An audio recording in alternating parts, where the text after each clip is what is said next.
Բարի օր ժողովուրդ։ Այսօր 2022 թվականի փետրվարի 9-ն է։ Տնօրեն գեղեցիկ եղանակ։ Ես Mountain Hyandus-ի ծրագրի տնօրենն եմ, Աշոտ Պողոսյանը։ Այս ուղերձը ունեմ մեր տնօրենի նարոտի կանցարանից, օպերատորների հարմարավետ և համեստ։ Դրսից չկարողացա վիդեո անել, որովհետև քամին ուժեղ էր, ձայնը երևի լսվում է։ Այսօր եկել ենք մենք պրոֆիլակտիկայի և ստուգայցի համար, բայց ես առիթից օգտվելով ուզում եմ այս ուղերձը հղեի հենց գեղատափից, պատասխանելով մեր ալիքի որոշ օգտատերերի հարցերին, որոնք առաջացան իմ նախկին վիդեոներից մեկում, երբ որ ես ասում էի, որ մենք ձմռանը կենդանիներին արածացնում ենք, չենք պահում գոմերում կամ շինություններում և հատկապես այն բանը, որ ասացին, որ մեր ձմեռային արոտները ավելի էֆեկտիվ են և ավելի սննդար, քան մեր ամառային և գարնանային արոտները։ Եվ 2-3 օգտատեր, որոնց մեկին ճանաչում, երկուսին ոչ այնքան, հարցնում էին ինչպես կարող է նման բան ստացվել։ Ինչու է ձմեռային արոտը ավելի էֆեկտիվ, ավելի սննդարար, առաջին հերթին։ Երկրորդը նույնիսկ կասկածային հարցն է, միգուցե մեր ամառային և գարնանային արոտները այդքան էլ սննդարար չեն։ Ես պետք է ասեմ նախ և առաջ, որ մեր ամառային և գարնանային արոտները բարձրակարգ են, չափազանց սննդարար։ Մեր արոտները գտնվում են Տաուշի մարզի Գերաղացի ձորում, Դիլիջան ազգային պարկի կենտրոնում։ Դիլիջան ազգային պարկը հայտնի իր բուսաբազմազանությամբ չափազանց։ Դրա համար էլ նա պարկ է և այդ բազմազանությունը պետք է պահպանել։ Մենք ունենք 95 տեսակի բուսատեսակ մեր գարնանային և ամառային արոտներում և ինչպես կասեր Ֆրունզիկ Մկրտչյանը հայտնի ֆիլմում, ով ավելի շատ ունի, թող ձեռ բարձրացնի։ Կա շատ ավանդական արխայիկ խորհրդային ժամանակներից եկած խոշոր կենդանիների պահվածքի ձև։ Կարևորն է նրանում, որ աշնանը, ձմռանը և գարնան մի մասը կենդանիներին պահում են գոմերում, կերակրում են հավաքված կամ ձեռք բերված հոտով և այլ կերակրատեսակներով, գարի, ցորեն, թեփ և այլն։ Եվ ամռանը հանում են արոտների, ամռանը սկսած մայիս ամսից, երբեմն նույնիսկ ավելի ուշ։ Եվ փաստորեն ձեր արոտային սեզոնը բավական նեղ է, պատուհան, ամռանից մի քիչ ավել, 3-4 ամիս։ Սա ավանդական կարծրացած ձև է, եկել է այն ժամանակվանից, խորհրդային ժամանակներից, երբ որ վառելիքը համարյա ձրի էր, կերերը համարյա ձրի էին, շատ էժան ամեն դեպքում։ Այդ ժամանակներից ի վեր փոխվել է ամեն ինչ, կերերը գնալով թանկանում է, խոտը թանկանում է, կավլիցի հիմա արդեն 20 կիլոանոց մեկ տուփ խոտը արժի 2000-ից 2500 դրամ, մոտ $5, պայմանական ասենք։ Եվ դա նշանակում է, որ ձեր գումարը դուք պետք է գրպանից անեք և տաք կեր արտադրողին կամ վաճառողին, որը, քանի որ կերը ձեր հիմնական բաղադրիչն է տնտեսության ծախսերի, ձեր տնտեսությունը դարձնում է անարդյունավետ։ Այն դեպքում, երբ որ հիմա աշխարհում ինչքան հնարավոր է ինտենսիվ օգտագործում են արոտներ, այսինքն այդ նեղ պատուհանը, որ դուք ունեք, հարկավոր է լայնացնել արոտային սեզոնը, անցնելով նույնիսկ ձմռան ժամանակաշրջանը։ Ես կհասկանամ, որ եթե կաթնային տնտեսությունների համար, որոնք կաթ են արտադրում, ուրեմն կենդանիները պետք է կցված լինեն փաստորեն գթի սրահներին, գթի ապարատների ենթակառուցվածքին, մթերողը պետք է կարողանա ճանապարհով գա հասանելի լինի, այսինքն դա նշանակում է, որ կենդանիները պետք է տեղափոխված լինեն հեռահար արարողներից դեպի բնակավայրերի մոտ։ Ես չգիտեմ այդ ուտեստները ինչպես են աշխատում, սակայն եթե դուք մսային տավարագործության, մսային խոշոր երաժշտական կենդանիների աճեցման տնտեսություններ եք, ուրեմն պետք է ինչքան հնարավոր է լայնացնեք, մեծացնեք ձեր արոտային սեզոնը։ Մենք ձմռանը կենդանիներին, այսօր փետրվարի կեսն է արդեն համարյա, մենք անընդհատ պահել ենք արոտում կենդանիները մի քանի օրվա բացառությամբ, երբ որ ձյուն է եղել շատ։ Կենդանիները գտնվել են անընդհատ արոտում։ Մենք ունենք եռապատ ծածկ, կենդանիների պաշտպանում ձնից, ֆորս մաժորային ուժեղ տեղումներից և քամուց։ Ընդամենը գիշերը։ Մնացած ամբողջ ընթացքում կենդանիները գտնվել են արոտում։ Հիմա պետք է ասեմ,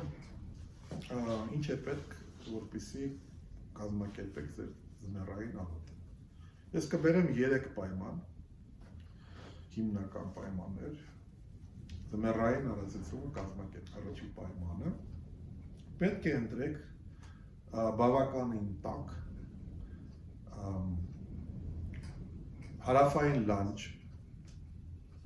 կասեմ լանջ ինչի համար է, հարավային որպեսզի արևին հասանելի լինի և ձյունը ձեր արոտի հալեցնի, և լանջ, որովհետև լանջերից քամին ավելի շուտ է մաքրում, ձյունը մաքրում է լանջերը, ձնից մաքրում է լանջերը, և արոտը հասանելի է դառնում ձեր կենդանիներին։ Սա համար առաջի պայմանն է։ Երկրորդ պայմանը պետք է այդ արոտը կառավարեք, այսինքն պահեստավորեք։ Պահեստավորել նշանակում է գոնե երկրորդ կամ երրորդ գոնե վեգետացիայի ժամանակ, դա նշանակում է կամ հուլիս ամսից, կամ գոնե սեպտեմբերի սկզբից, այդ արոտները պետք է փակվեն, կենդանիների մուտքը պետք է արգելվի, որպեսզի խոտը կարողանա բարձրանալ։ Որի դեպքում եթե նույնիսկ ձյուն գա, խոտը բավականին բարձր լինելով և կենդանիները ազատ մուտք ունենան ուրեմն խոտին։ Երրորդ հիմնական պայմանը, որ պետք է անպայման աշխատեք, որ ձեր արոտում լինեն ծառեր։ Մենք այստեղ Դիլիջան ազգային պարկում մեր արոտներում ունենք ուրեմն արքատու ծառեր, ունենք հատապտղի թփուտներ, շատ, միրգը ուրեմն ներառում է վարի խնձոր, վարի տանձ, շլոր և այլ և այլ։ Հատապտղները մորի,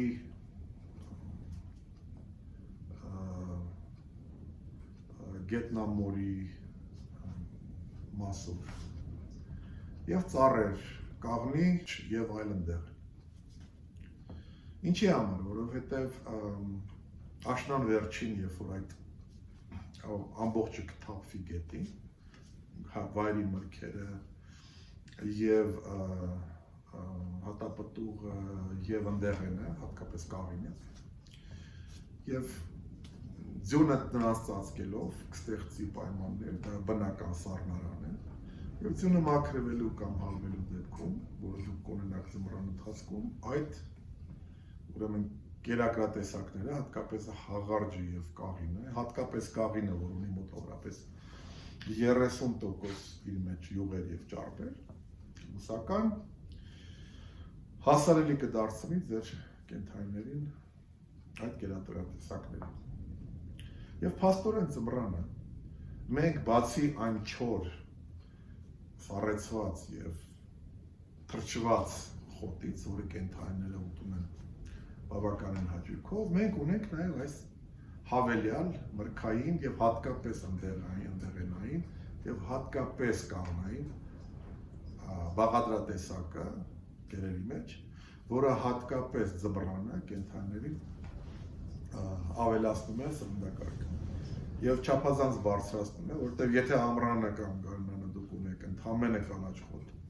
գնաց բարձրակարգ, բայց ընդամենը խոտ, հյութալի, բայց ընդամենը խոտ։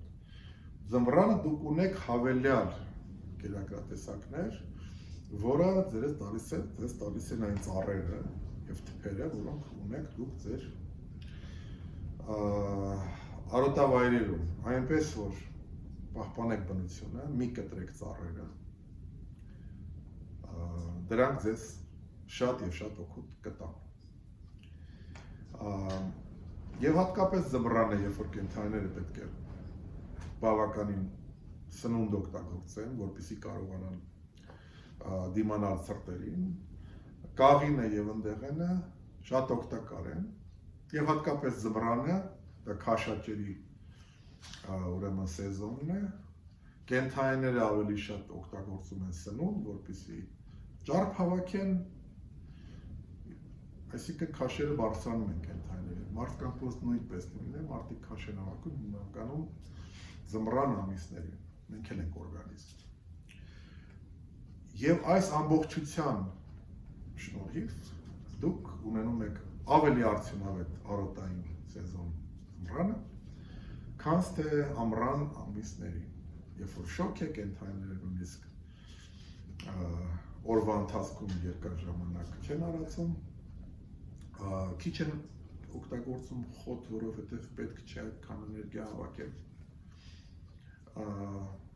Համեմատաբար ձմռանը, երբ որ ավելի շատ են հավաքում։ Սա է հիմնական այս ուրեմն հարցի պատասխանը, թե ինչու է ձմռային արոտը ավելի էֆեկտիվ։ Գումարած դուք կերեր չեք կուտակում, ծախս չեք անում, չեք գնում այդ կերերը։ Կարող եք ունենալ ստրատեգիական, ռազմավարական խոտի և կերերի ինչ-որ պաշար, որը դուք կօգտագործեք միայն այն ժամանակ, երբ որ առած ձյան պայմաններում ձեր արոտները անհասանելի են կենդանիների համար։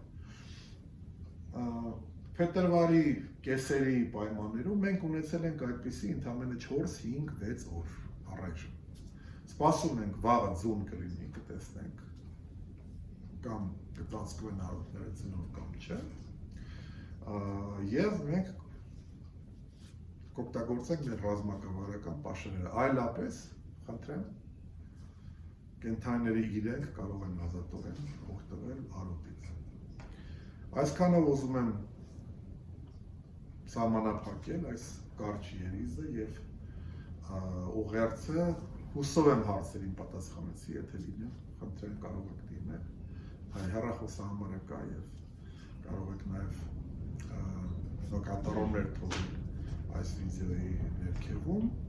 բաժանորդագրվեք մեր ալիքին, հետևեք մեր համացանցային կայքեջին mountainhayangus.com ստեսություն կտեսնավեք։